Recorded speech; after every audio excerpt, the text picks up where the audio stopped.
A man says he is putting Arkansas's Department of Human Services in the hot seat after receiving a document from the department filled with other people's personal information. The man who is asking for rental assistance now refuses to delete the sensitive document. KARK4's Mitch McCoy is working for you tonight. And Mitch, one could argue this is turning into a showdown. The man tonight in possession of hundreds of names, people who appear to have filed for rental assistance in this state. The man says he will not delete the file because he does not want to accidentally delete his rental assistance approval letter because he's now been denied. I've done everything they told me to. Jimmy Brewer is talking about the Arkansas Department of Human Services and his rental assistance application. They lost our application 2 or 3 times. We've had to upload it 2 or 3 times. He's one of 46,000 Arkansans asking for help, but he got denied until filing an appeal. Okay, so can we go to the first email? Brewer showed me some of the emails between him and a DHS specialist. On October 29th, DHS sent him, quote, "You should have received an email to appeal the decision on your application when it was denied." Brewer, 22 minutes later, "I will get this to you, ASAP." She was my caseworker, a very nice lady. November 8th, DHS. "Good news, Jimmy. The check should go out this Friday." But 2 weeks later, I didn't understand why they sent it to me. Brewer got this, 500 or so names, all Arkansans requesting the state for rental assistance. It includes names, addresses, and their income, how many people's living there, how much assistance they're supposed to get. It's just that kind of stuff was on there. Down to DHS notes, like if the requester paid their taxes.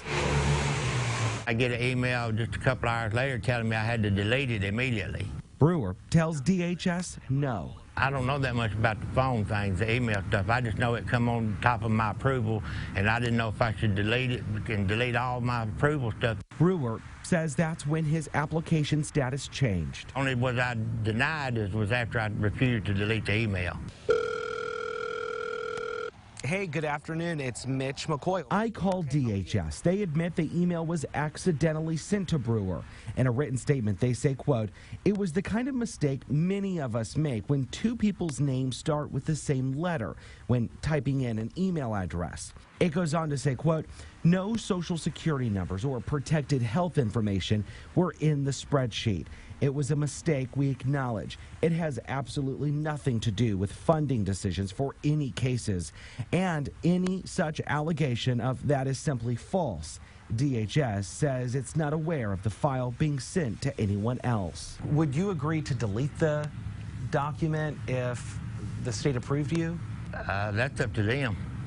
I mean, I don't really want the thing. It's on my phone. I didn't ask for it. You just want to be approved. That's all. I want my rent paid. That's all I ask. Some may think that you're holding DHS or the state hostage, making sure that you got approved and that you were not going to be denied again. What would be your response to that? They take people's kids and their food stamps for mistakes they make, so why shouldn't they be held accountable for the mistakes that they make?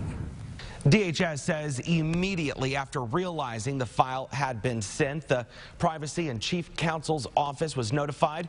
A spokesperson for the agency says it cannot talk about specific applicants because they say DHS continues to review cases even after they go to the funding decision or approve stage.